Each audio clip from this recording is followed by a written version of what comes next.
What were those photos at the beginning? They were, What just happened? I liked them. Well, yeah, because we didn't have any gray hair. I liked it, yeah. Oh, goodness. Look at those young men. Do we have suits on? Look at those young men. I mean, yeah, I have suits. I only wear a suit if I'm going to church or a funeral anymore. I mean, those photos are at least 10 years old, right? It's gotta be. Gotta be.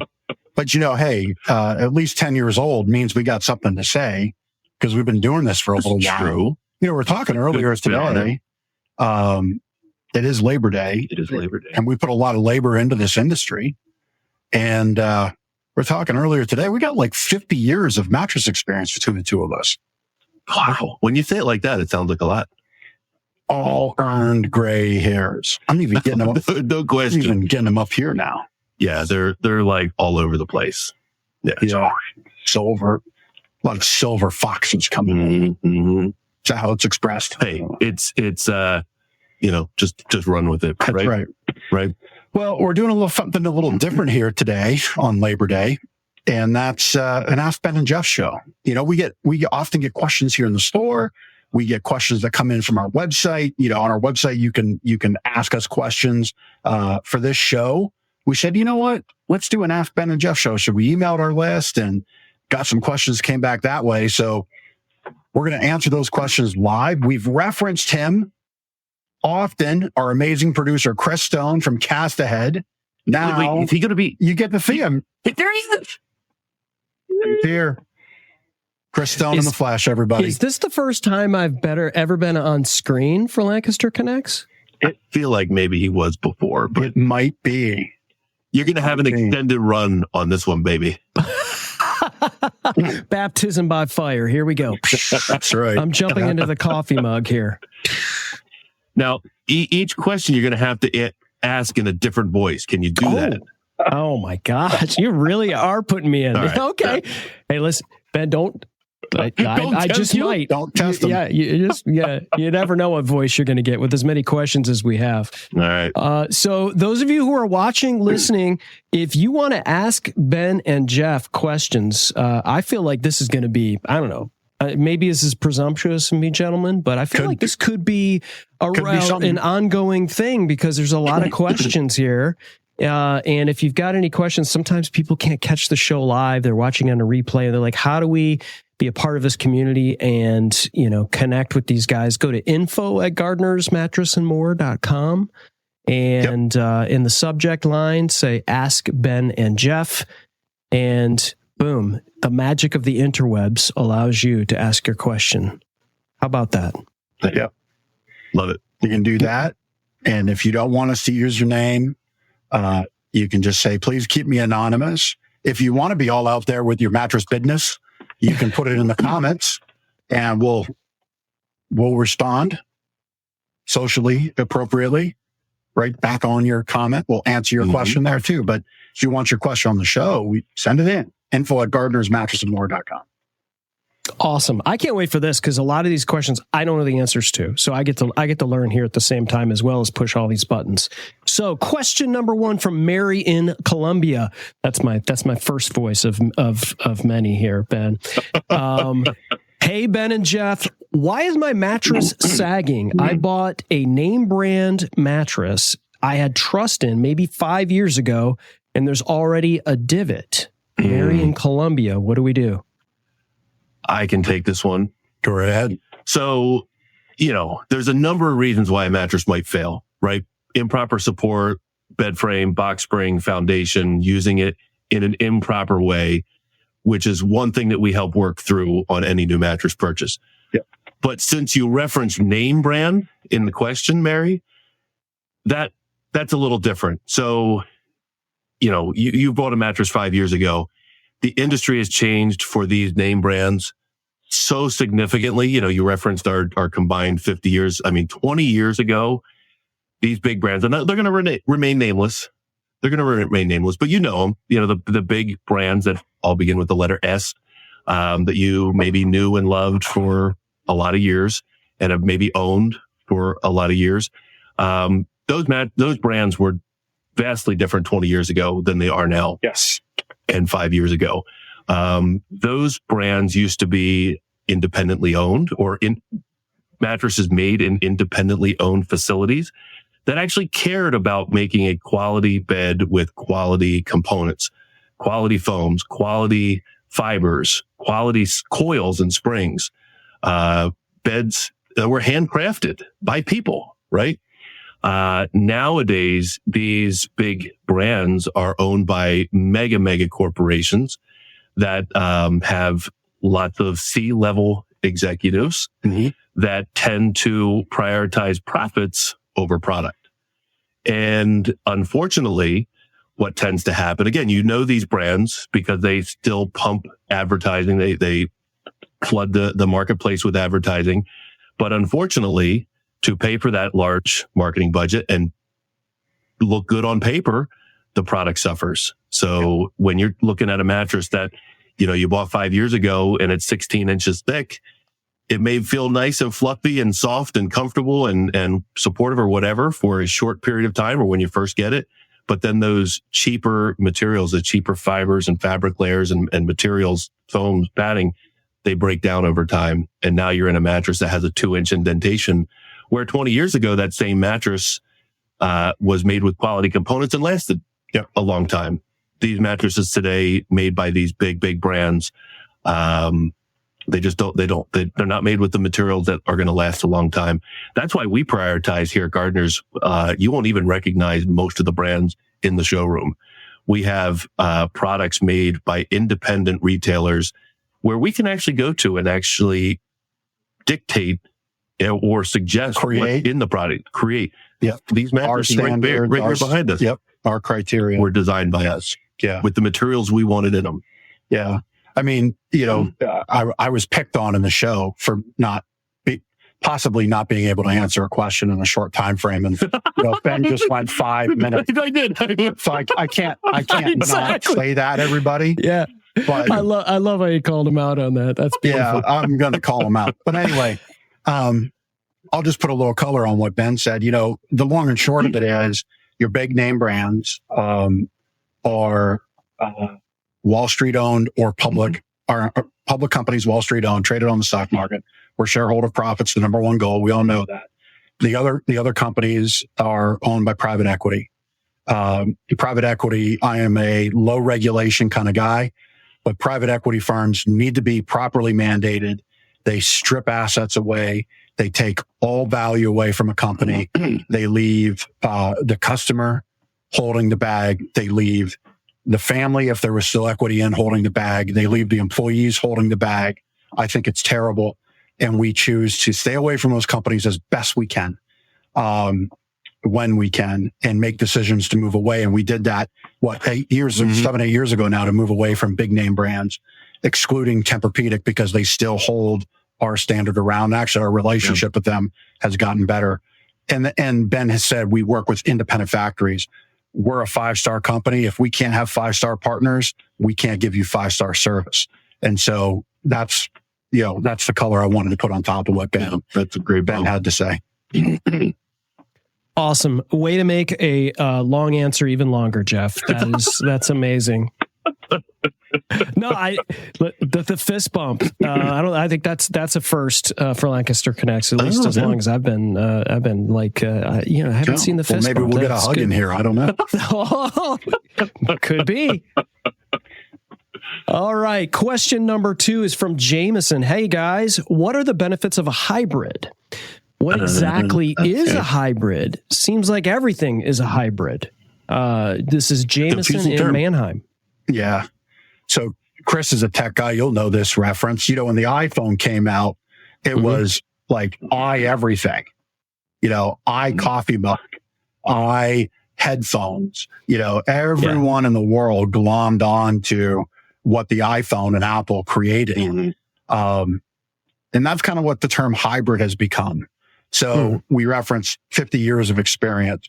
So hybrids, when they first came out, to me, my standard of a true hybrid is where you take a quality coil support system in a mattress and you combine it with superior quality comfort and support foams, largely a generous layer of comfort foams like memory foam, like latex, maybe some of the more synthetic foams that mimic latex like Energex, Serene foam.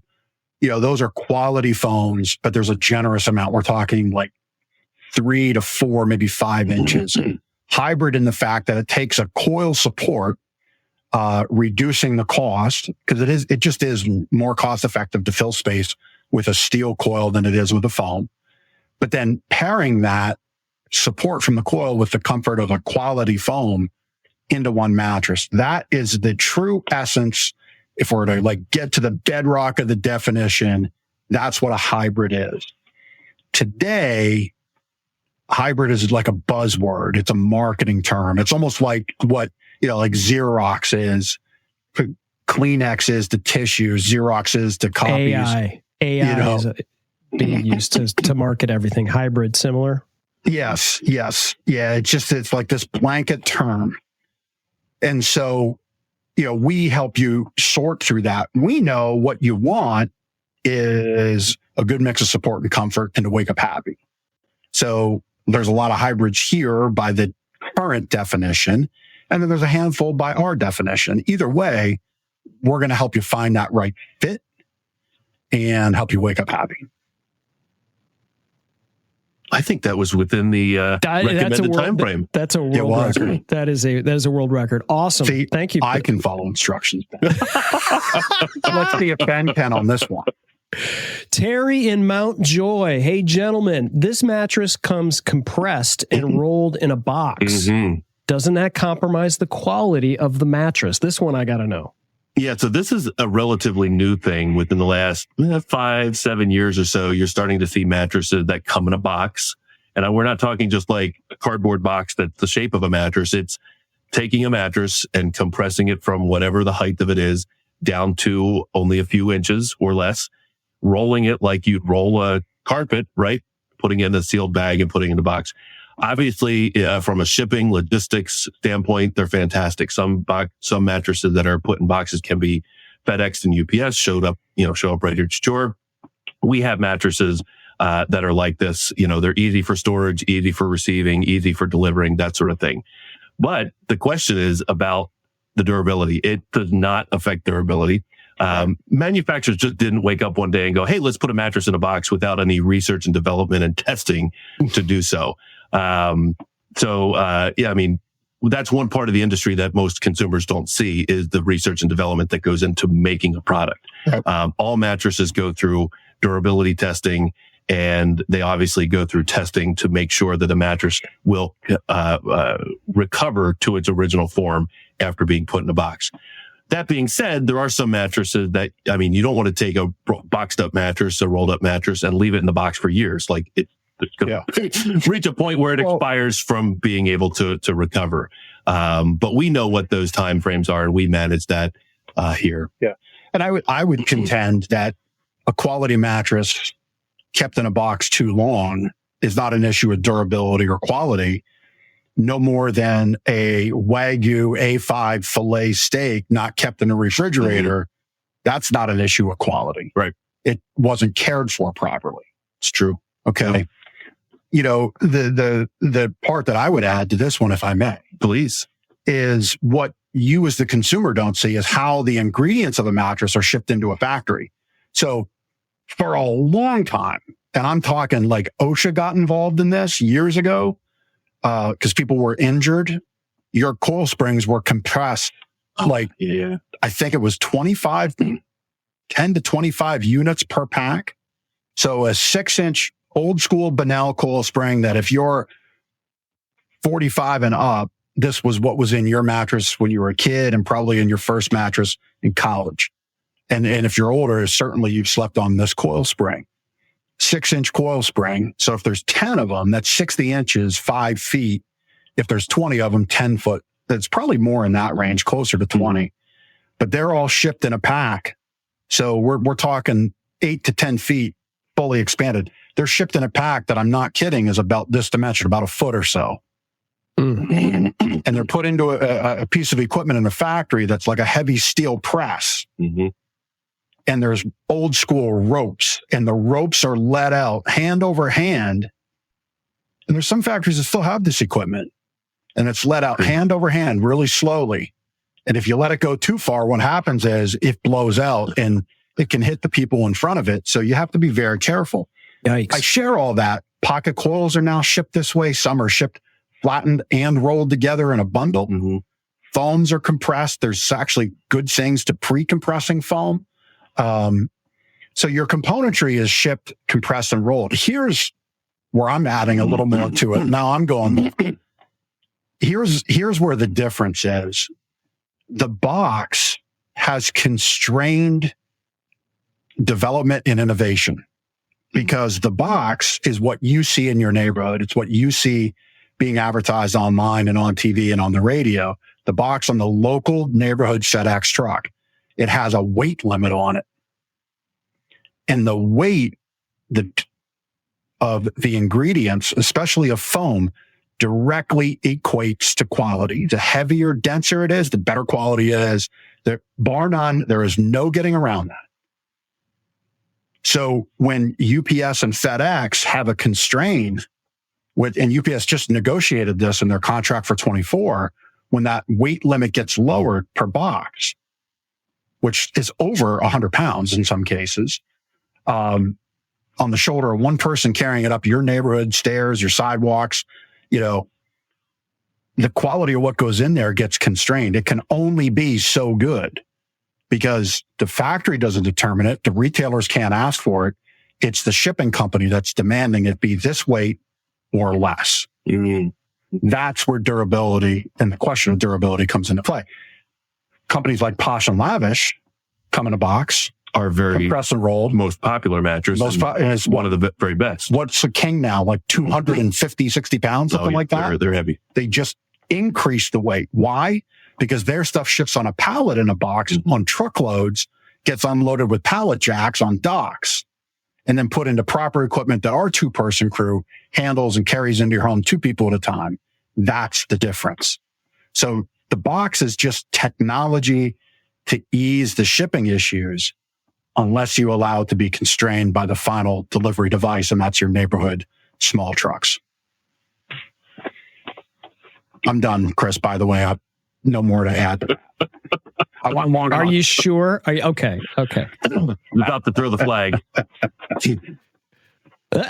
Listen, if there's ever a question as to whether or not you guys really know what you're doing, I mean, so We're going to clear that out right now. Right. And I think, for those I guess people in the industry or into this, or there's a whole thing where people are mattress nerds. Right. And so like, if you really want to know that, and it's important enough, I think, to know that kind of stuff.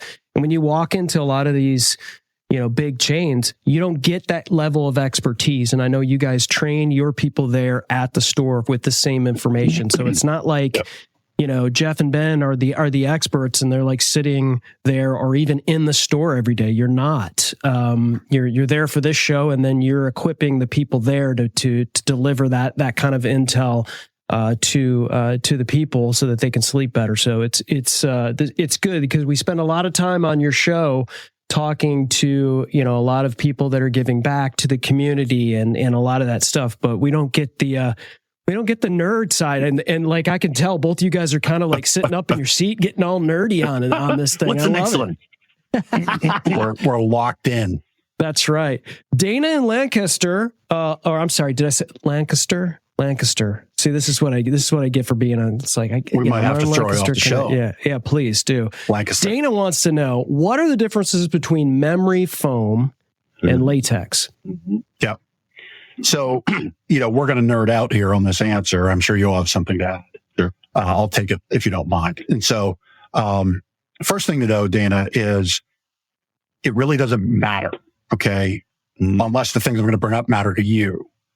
Both memory foam and latex are great materials to reduce pressure points, increase comfort, while maintaining some of the best durability that's out there, okay? So, unless you're hung up on certain things, it really doesn't matter. Now, what's the difference specifically? So memory foam is a man-made product. It's a petrochemical product And you're exposed to petrochemical products every day. It's in the foam soles of your shoes. It's in the seat of your car, your office chair, your sofa, maybe your pillow, maybe the current mattress you have now. Okay. This product is everywhere. There is product that has harsher chemicals in it. And then there's product that has better chemicals in it that are less harsh. Okay. But it's still a man-made petrochemical product.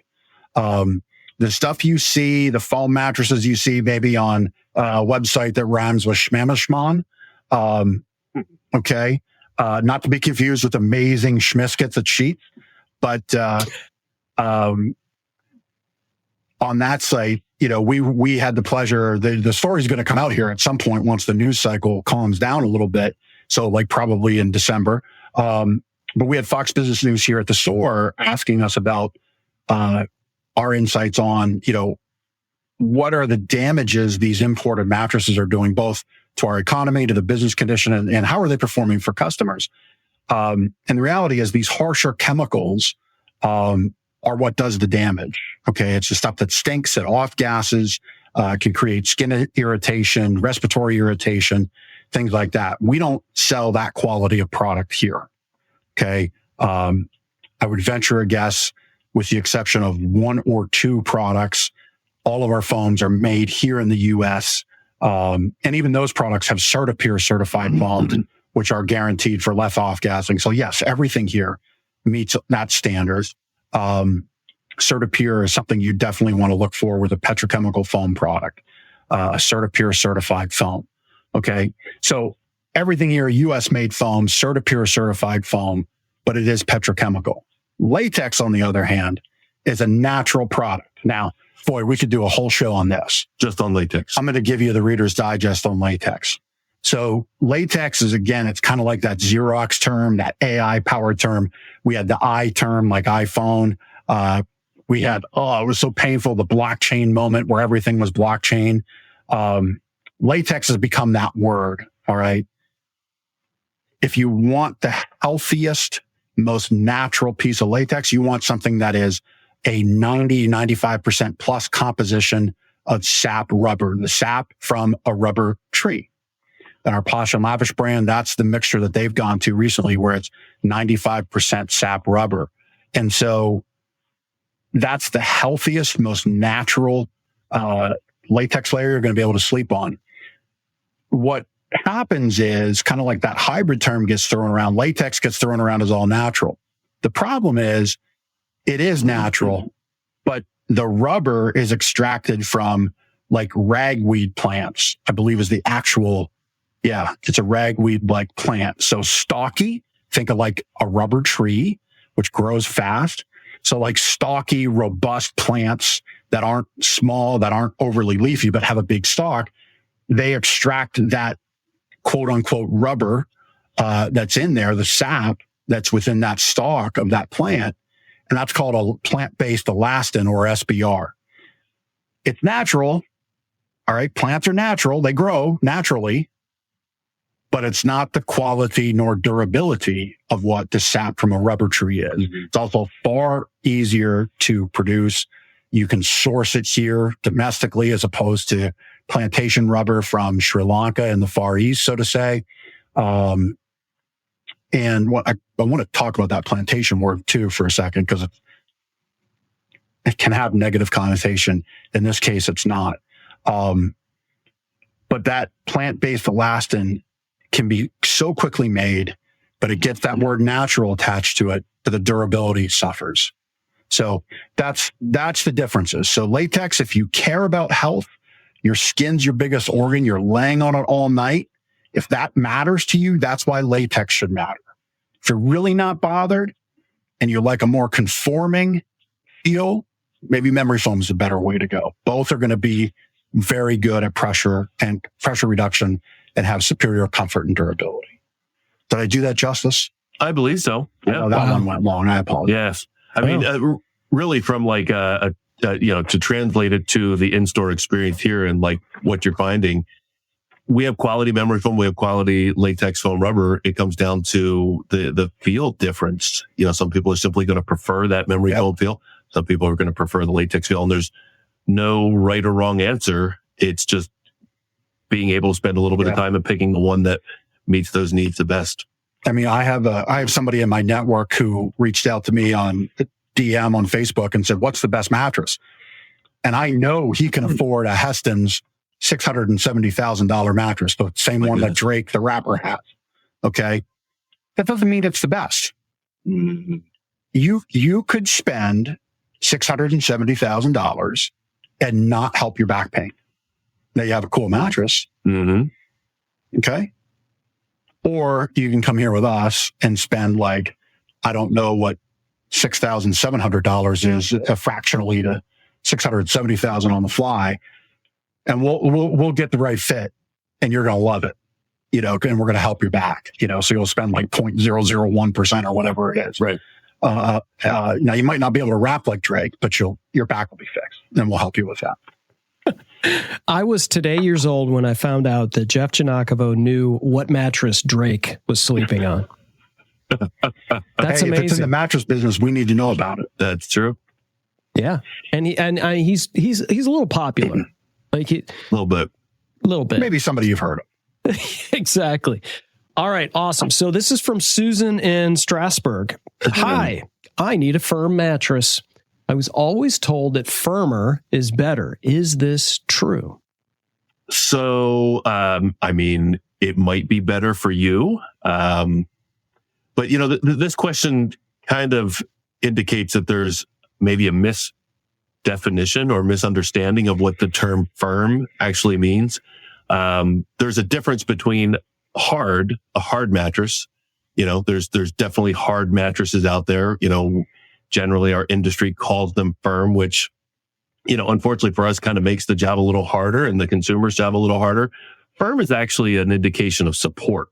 Like, you want a mattress to be of firm support. You want your body to stay in alignment. You want support that fills in the arch of your back, that supports you where your body weight is, that keeps your body in proper alignment. Firm is more of a support word. A softer mattress can be of firm support, right? The kind of the misdefinition there is, you know, doctors and health professionals years ago. And I think this is changing a little bit, but kind of and like people growing up, like your grandmother would say, "Oh, you need a hard mattress. You need a firm mattress for support." Well, those sorts of things are really kind of like I did Sonny in the Depression. Right. You know, obviously the thought process is you want, you know, that, you know, maybe the direction from the health professional or grandmother was like, yeah, you want a mattress to keep your body in alignment. You don't want something that's too soft where you go like this and, you know, where you're out of alignment and your back hurts. So the thought process is right, but you think of a hard mattress, like if your body lays on the floor, yeah, you might like lay there and like it might feel great because you're off your feet or you're not, you know, wandering around working, whatever. Might feel great, but you lay there for a period of time and your body's going to hurt because all you have is your body weight pushing down on that hard floor. There's no forgiveness and it's hard, right? And I guess by definition, it's firm because your body's in alignment, but you're going to develop pressure points, right? So really what you need is a mattress that contours to your body and fills in the gaps. You know, if you're laying on your back, fills in the arch of your back, underneath your legs. If you're a side sleeper, it shapes and molds around your shoulders, side hips. Yep. Firm enough to keep your body in proper alignment, but soft enough to contour to your body. So you want a mattress that's firm, yes, but you don't need a mattress that's too hard where you don't get the conformability that you need. Some people are going to prefer a hard mattress, and there's nothing wrong with that. Nothing wrong with that at all. And some people prefer soft mattresses, and whatever is the best fit. Exactly. A soft mattress can be firm, provided, you know, it's everybody's body is shaped differently, right? You know, we carry our weight in different parts of our body. So that's why we have as big of a store as we have, and we have 70 some options to choose from. Yeah. There's a combination here that's right for everybody, but it's not always going to be that hard, you know, what grandma said to sleep on. Well, and to bring home what Ben said, so I kind of cringe at the words firm and plush. Firm and plush is what was tough words. Well, they're tough words, but they're old words. Right. They're words that were used, and plush is a newer word, but it's still an old word. They're words that were used 50, 60, 70 years ago to describe beds made then. There's been a lot of change in technology and true advancement. Some has been marketing nonsense, and we shy away from that. But there's been legitimate advancement, like in Tempur-Pedic, in natural sap rubber, in air supported mattresses. There's new technologies in foams and in packaging and in construction. Okay. So we do a disservice to describe these great new products with these old terms. But to bring it home, think of it this way. Firm, yeah, everybody can lay on the floor. Ben described that. Maybe you fell asleep reading to your kids, you fall asleep watching a game on TV. Comfort comes from how many comforters would you need to lay down on the floor to stay asleep and wake up without pain? And a mattress finds that blend of the two. And that's what we're here to help you do and navigate, help you find that fit, affirm we've got the right choice in front of you. And if you don't feel it, you shouldn't buy it. And we say that often. Boom. Love it. Okay, guys, this is from Willis and Lidditz. Hey guys, I don't see this one. I have to admit, I'm here with Willis. I have no idea about this. So this will be interesting. I don't see any box springs under any of these mattresses. Do I not need a box spring anymore? Yep. So do you know what a box spring is, Chris? Oh, of course. Yeah. Okay. Yeah. They used to be under all of our mattresses growing up. And now it's like, where are they? Yeah. Where did all the box springs go? like around here, we have to save the box turtles. Maybe we need to save the box spring. Yes. But so it used to be, again, going way back. And this is why I think a lot of folks come in thinking, I'll keep my box spring and save a bunch of money. It used to be a box spring had a spring in it. Now, it wasn't as many coil springs as the mattress had, but it was a third, maybe 50%, depending on what your mattress was. And the box spring added suspension. It added forgiveness to the mattress. And it added to the experience. And it was 40 or 50% of the price you would pay for a set.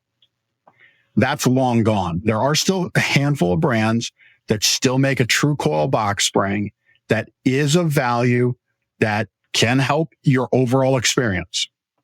Those brands are few and far between. The industry went to what was called a semi-flex steel foundation, which had very limited flex, really didn't add to the comfort or the suspension or the experience. It just took the space of a box spring, because generally people want a box spring or a foundation because it makes the height of your mattress more comfortable. You're not too low getting into bed. You're not too high getting out of bed. It just makes it comfortable for everything that happens in the bedroom. Makes your bed appear nice, makes it function nice, all that good stuff.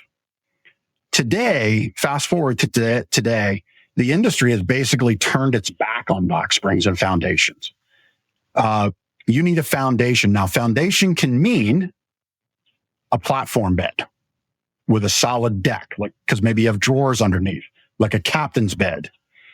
A foundation can mean a platform bed with rigid slats with no more than 3 inches of spacing between each slat. Okay. A foundation can mean a wood foundation like we source from the Amish. Actually, just last week, we had another 26-foot box truck full.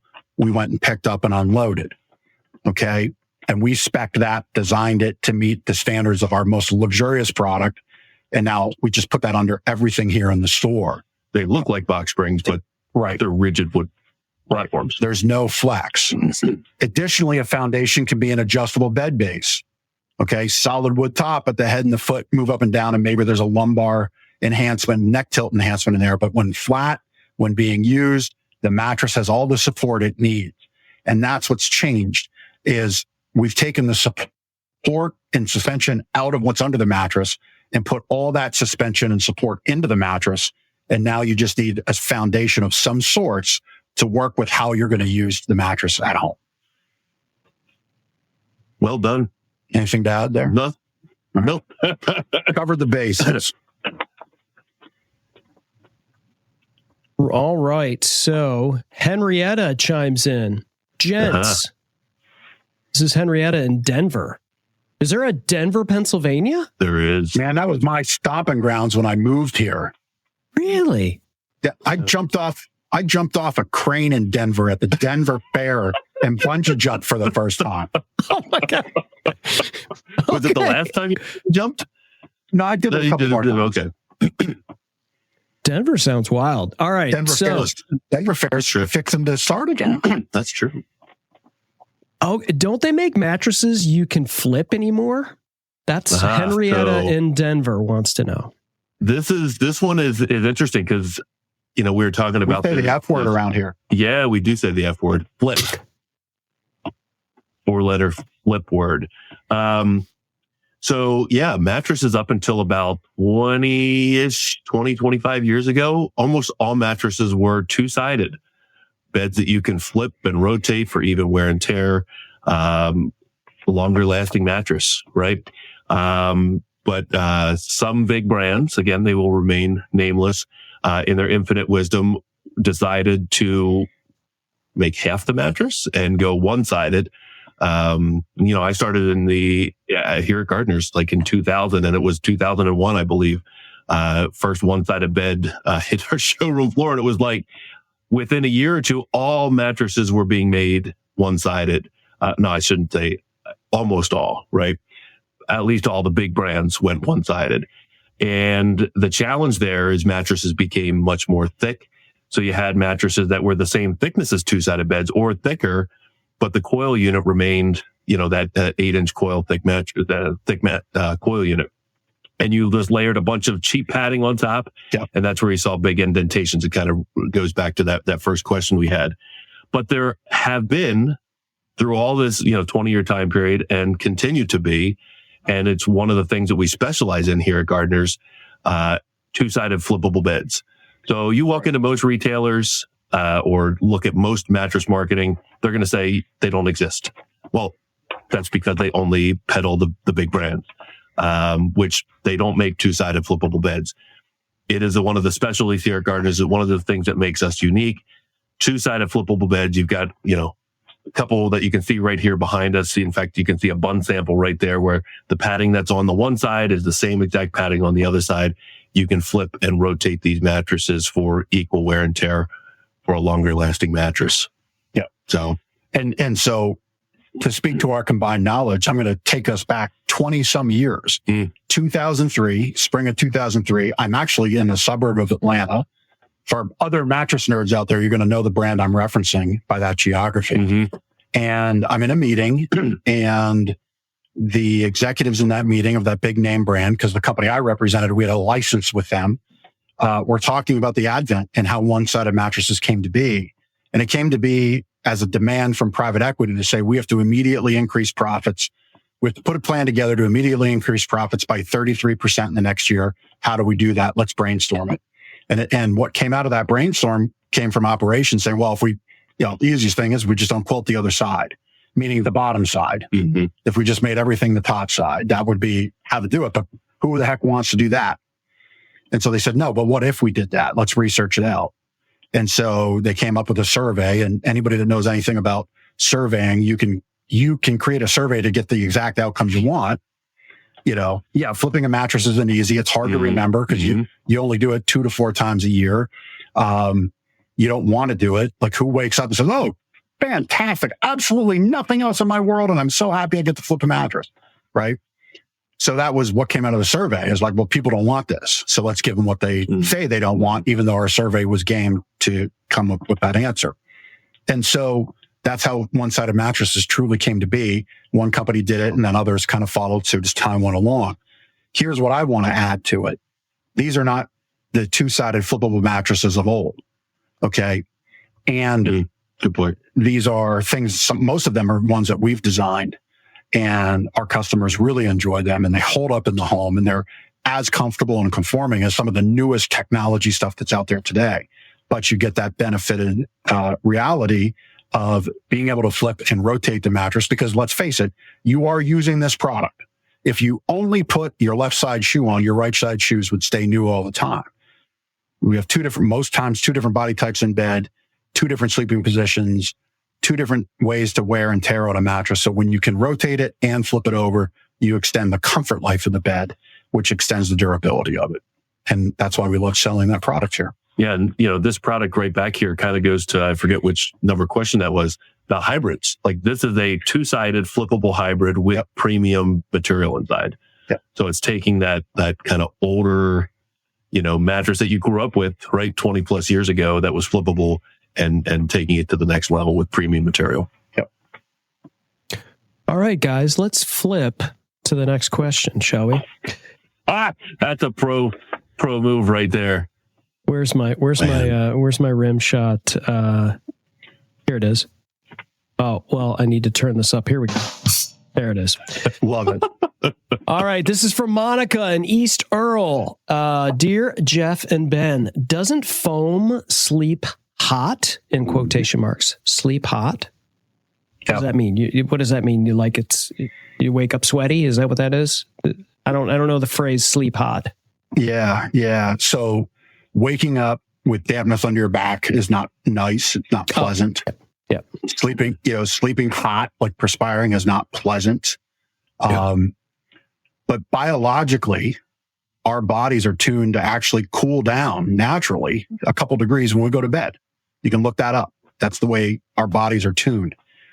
This whole sleeping hot in our industry presenting cool as a solution, in my opinion, it's a lot of marketing. And when you visit our store and look at our products, you'll see that backed up. We have very few products that scream cooling out there.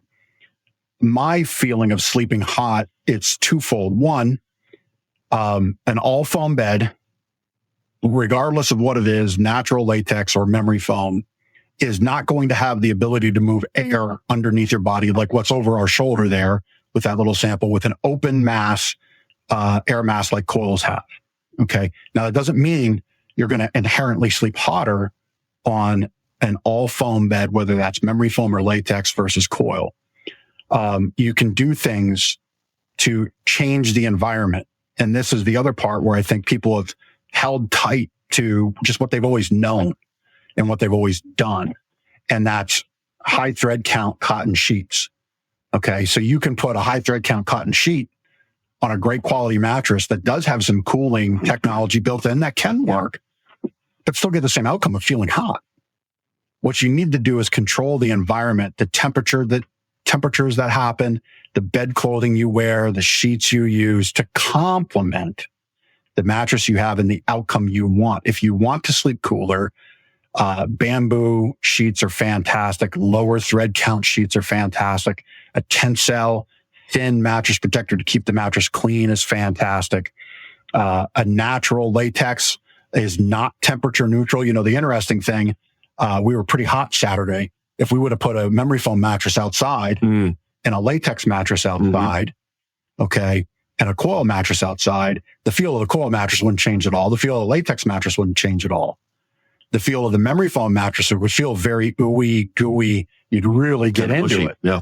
Okay. Cause that's how memory foams perform. They're heat responsive.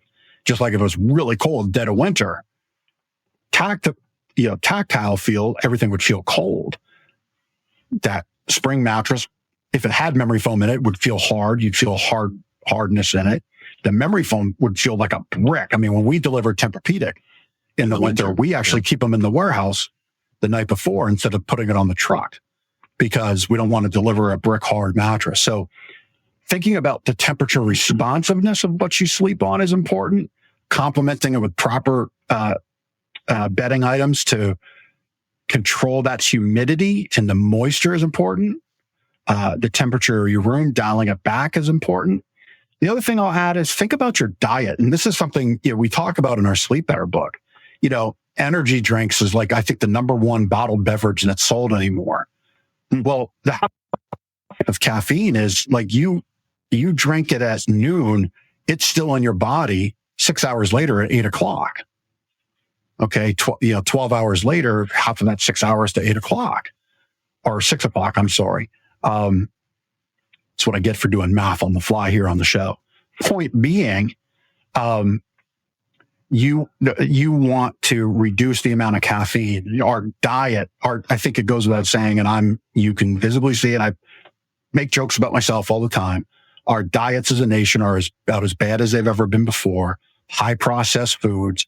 We don't do our bodies and our health the justice they deserve. I think that has contributed to hot. But we don't just all of the sudden turn into an excessively hot nation.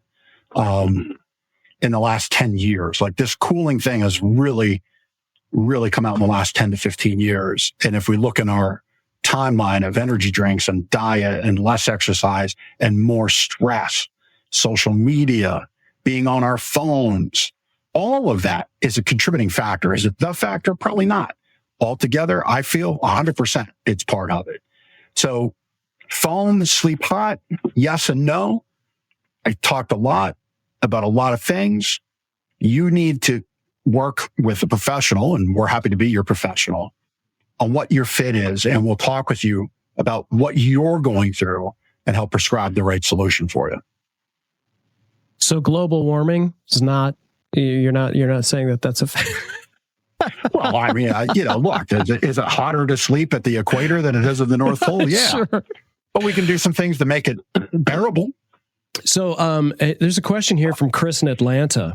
And Chris is asking on his microphone right now, how much do you guys feel like your rhythm throughout the day, a consistent rhythm aids in sleep? And the reason why I ask this is I've always felt like if I can maybe wake up around the same time, go to bed around the same time, find ways to exercise, like you said, curtail the caffeine later in the day, that kind of stuff, but doing it from a rhythm perspective. And then every once in a while, you'll go through 2-3 bad days where you eat like crap, you stay up later. 100%. And then all of a sudden it feels like it took days to recover. So from a, I guess, circadian rhythm perspective, how much does that play into sleep? So Chris from Atlanta needs the Sleep Better book. Yes, clearly. Yeah, he's never gone to gardenersmattresses.com/sleep-better to claim his copy. Almost everything that you asked about is referenced in here. I mean, that routine is so important. You referenced going to bed at the same time at night, waking up at the same time every morning. What you eat, put into your body. Even that wind down routine, what do you do up until the point where you're ready to go to bed? Like some people go crazy throughout their day, and then it's like, 10 o'clock bedtime, and they just brush their teeth and hop into bed and expect to fall asleep. That's not how sleep works. So, but the Sleep Better book here can help Chris in Atlanta out for sure. And you can get your copy. Maybe we'll send a copy. You can get your copy by going to gardenersmattressandmore.com/sleep-better. And there we go. So the next question here is from Randy in New Holland. Ben and Jeff, which is best for a bad back? I guess which mattress, would be best for a bad back? We get this question probably more often than almost any other question, or the question of which bed is best just in general, not even for a bad back. Or we get asked what bed do you sleep on? And they're all kind of related to the same concept and the same answer, in that we don't know what bed is best for a bad back or what bed is best for you, or what I sleep on doesn't matter. What matters most is what's best for your body and your sleep habits and your sleep needs. So until we have that conversation in person, one-on-one, where we can learn about your sleep needs, we can't make recommendations on what bed is best for a bad back or anything. Now, every mattress in the store is supportive. We talked about support earlier. Every mattress in the store is supportive. Now, they're all comfortable to that person. Right. And, now maybe there are some mattresses. There's some mattresses that might be the wrong fit for a certain person. It just depends on what those sleep needs are. And again, I mentioned everybody's body shape is different. Everybody has different sleep needs, different levels of back issues or leg issues or sleep, snoring, apnea. There's any number of sleep issues that we can make recommendations for. But, until we know more about you, we can't make a recommendation. The other thing I'll say about it, and there's not enough time to, get too deep into this, but a lot of times our back issues or sleep issues are made worse by just laying flat. And unfortunately, most of us, well, not us, but most people are forced to sleep flat because they have that flat foundation, right? Yes. I want to get, sorry to cut you. I just got excited. I want to do an exercise right now with everybody watching.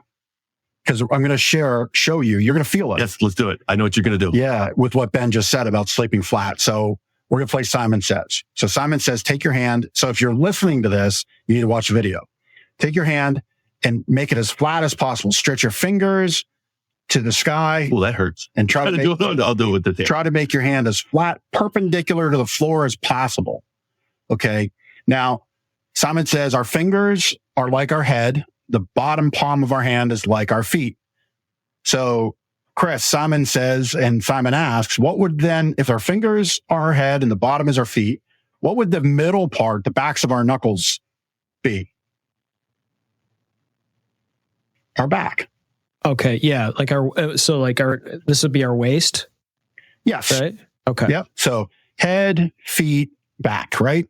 Got it. And Simon said, by now you've been stretching and making your hand as perpendicular to the floor as possible. If you were put your hand flat on a table, it would be flat on a table. This hurts. Right. And so Simon now asks, it hurts, right? Where are you feeling the most tension in your hand? My lower right back. In your back area. Mm-hmm. So now Simon says, let go of your hand and let your hand naturally relax. And your hand has some sort of curvature to it. Mm-hmm. And if you weren't holding your hand up like we are and you just had your elbow on the table, you would do that effortlessly because all your connective tissues, your muscles, your tendons, your ligaments naturally work to support the bones in your hand structure. When you fight that and try to make it as flat as possible, it hurts. Translate everything we just showed you and said to laying flat on a bed. So when you naturally relax the spine with a slight elevation in the head and the foot, with an adjustable bed base or a pillow or a bed wedge, although you fight with those as you change positions, you can tremendously, tremendously help your sleep. For me, I sleep with my head elevated, and when I don't, I snore. My wife gives me the elbow all the time. She's very mean about it. She's very abrupt. She's like, you're snoring. And it wakes me up and scares me. And she just goes, she needs to sleep too. She just goes right back to sleep for not a care in the world for me at all. And but when I sleep with a slight elevation, and I'm talking maybe 5 to 7 degrees, that's it. It's night and day difference. Makes a huge difference. Because what's happening there is all the stuff in my throat is relaxed because all the connective tissues down the front of my body and back are more relaxed. And that's the kind of stuff we talk about here. Yeah. Yeah. So, when we're talking about that bad back, elevating the legs it makes all the difference in the world. It almost doesn't matter what mattress it is, as long as it's comfortable and supportive, but bringing the legs up makes a world of difference. And that's where one of those guides, can really make a difference. Yeah. Yeah. The adjustable bed base pocket guide can help. And, look, if you're open to experiencing it, we'll show you how a bed base can make a good mattress great and a great mattress incredible because you change that position. Like if you're doing a lot of work in your office chair and you just shift around, you feel reinvigorated. You feel good. If you're in your car, I did it this morning, driving my truck in. For some reason, I was sitting weird. I got like halfway here in my back. So I'm like, well, yeah, it's sore because you're sitting like an idiot. So I fixed myself and I felt better. If we're open to that conversation about positional change, I wasn't riding like a teenager. Right? I just got in like an old man and was sitting like an old man, and then I fixed myself. But no, if you're open to that positional change, if you're open to at least exploring and feeling what a bed base can do, we can work with your budget and maybe just work down in the mattress to get that bed base at home. You'll keep the bed base at home through at least the next mattress purchase. But positionally, will help your back. We're big believers in it. Everybody here sleeps with them. So just be open to experiencing it. And we'll see if it's the right fit. My mother used to say, sit up straight.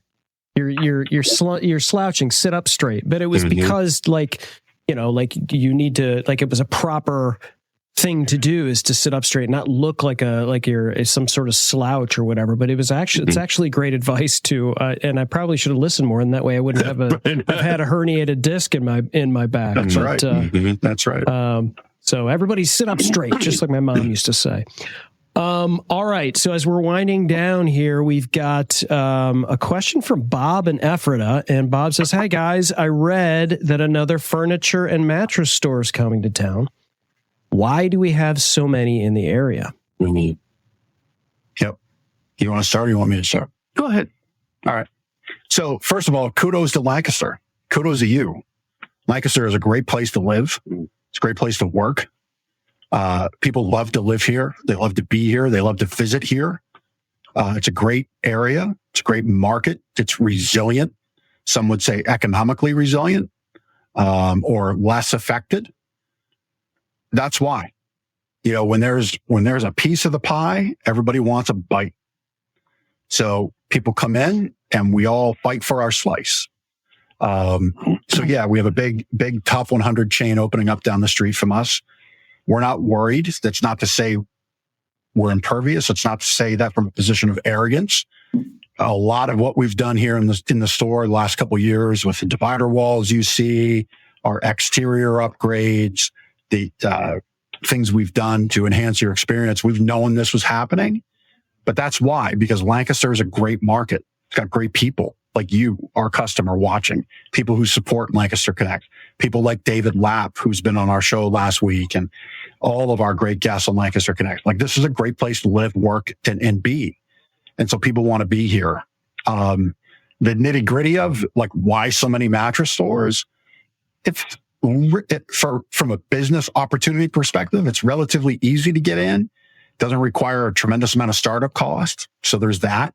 Now for your full line furniture stores, there is more cost in that initial build out and remodel, but then that's it. It kind of like, if you've got a game plan, if you're successful and the competition coming in, we're happy to have them come in because they are good competition.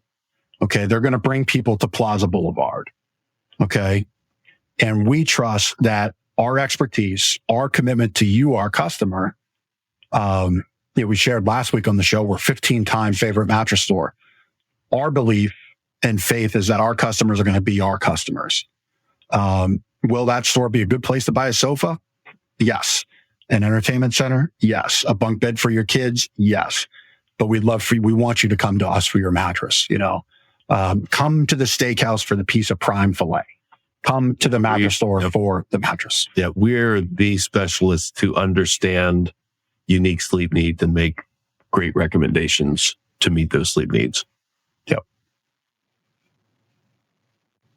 Do you do that? Well said, gents. All right, we've got one more question. All right. And I can't believe we made it all the way through this list, guys. Here we go. This is from Jill in Quarryville. You got it. Quarryville. Ben and Jeff, why are mattresses always on sale? And how do I know I'm getting a good deal? That doesn't. I mean, why are you complaining? If they're always on sale, that's good, right? No.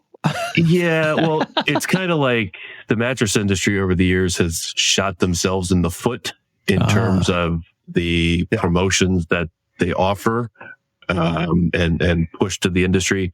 We've aligned ourselves with promotional periods that don't have any relevance to a better night's sleep, like President's Day, Memorial Day, Labor Day, today.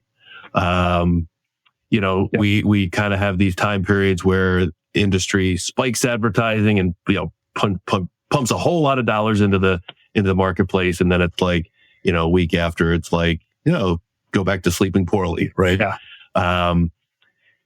It's a real challenge for stores like us because we fight against, deceptive price practices. Yeah, the 50 to 80% off nonsense. Right. There's, no one's ever bought a mattress at that price. Right. No one. You will never come in here and, I should say, the only time you will see a half price tag or better than half price tag is a legit, like, we're selling this, not this exact one, but let's say we're selling this floor model off, the manufacturer's making a change, or we just need to refresh our floor model. It's been here for a year or so. We will take this mattress, let's say it's $19.99, and we'll blow it out for $9.99. Now that $19.99 was the legit price it's been for the last year or two or whatever, but we need to move on from it quickly to get the new model in because maybe the fabric changed or something like that. Yeah. So we will legit blow it out for 50% off. But our competitors mostly will take that, what should be a $19.99 mattress, and call it $39.99. And then, by the way, consumer, it's 50% off. And you're going, well, that's a great deal. I guess it saved $2,000. It's fake. It's all fake, right? Yeah. This has long been something we've talked about, something we've done. We used to discuss with all of our customers, that we have an everyday low price, and we do. I mean, our prices do not change daily. Okay. And we have some products that are price monitored or set by the manufacturer. Yep. And that's so what you're getting. Again, we've referenced iPhone a couple times on the show. Some of our mattresses, like Tempur-Pedic as an example, Dream Cloud as an example, Helix, they are a manufacturer's suggested price, and that's what it's sold for. You buy your iPhone at Best Buy because you got a finance card. You buy your iPhone at Apple because you love the experience and the tech support, or you get it at Walmart because you got to buy groceries, right? You come to Gardeners because you want that expert advice and fit. And the price you're paying for a Tempur-Pedic is the same you're going to buy it anywhere else. But you're also supporting a great local business. Okay. To the second part of Jill's question, how do I know I'm getting a good deal? I would put it back to Jill and say, well, how good are you at negotiating? You buy a mattress once every 10 years. There might have been 10 sales in the store you're in today. So who's better equipped, you or the person selling you? Moreover, let's say you're equally equipped. And let's say 10 people buy the mattress right over my shoulder today. But that store allows haggling. I hate that word. It's just it's like a forced word to me. Makes me cringe. But let's say all 10 haggled and you think you're a great haggler. But what happens if you're the 10th best haggler? Do you feel good about that? Somebody else got a better price. 9 other people got a better price. Yep. And Willis and Lidditz got the best haggler. And he got the best price. How do you feel about that? If I was Jill, I would not feel good. No. That's why we created double deals. And that was the answer to, we used to just tell people we have an everyday low price. Kind of like if you remember back when JCPenney's, Chris, like there was a CEO that said, we're getting rid of all the fails. Yep. Right. And he got laughed out of his job. I don't think that guy's seen the C-suite since. Okay. Customers want to know they're being valued and taken care of. And that's what Double Deals does. So we just looked at our pricing. We looked at the margins we need to get to continue to give a great experience, pay our people well, take care of our delivery crew, have our customers be their sole focus day in and day out, deliver the experience we have, love on our customers with the gifts we send you post-sale, send good equipment to your home, buy quality product, all that stuff. And we came up with Double Deals. And now that's discounts you get to pick, that no matter what Chris's situation is, to Jill, to Willis, to Susan, it doesn't matter. Whatever discount is the best for your situation, that's what you get to choose. And that's the price you pay. Largely, if we sold 10 of the same mattress over my shoulder, everybody's going to land within $50 to $100. And what changes that is their situation. So you are going from a queen to a king. So you get the size upgrade.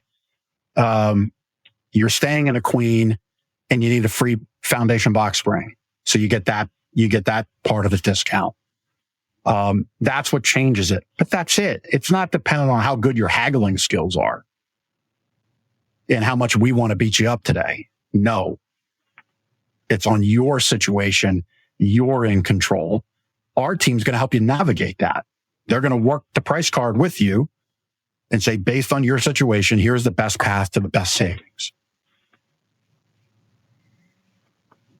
Well said. Yeah. So that's what we do. And you can read our reviews and you'll see people say often tremendous value. And that's value lasts. Cheap price doesn't. Yeah, great point. Yep. Great question. I do a number of shows for other clients, and a lot of them are sales people, sales trainers, and they say this all the time. The only difference between what you're selling, the products that you're selling, or the services that you're selling, and somebody else is doing the same thing, is you.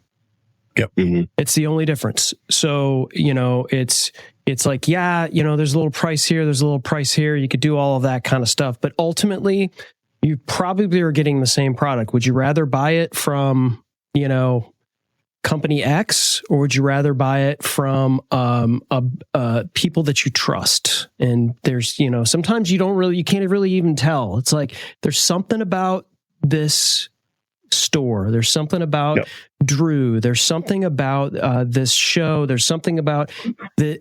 I want to do this because I feel like I'm getting value when I tune in, or I'm getting, whatever it is. I feel like they're doing stuff to give back, with their business. Whereas like the big boxes, not necessarily. So I think that's, I'm probably saying some things that, you guys won't, because I know you're very humble, but I think like there's a lot of people that, you're right, that look at this and they go, why?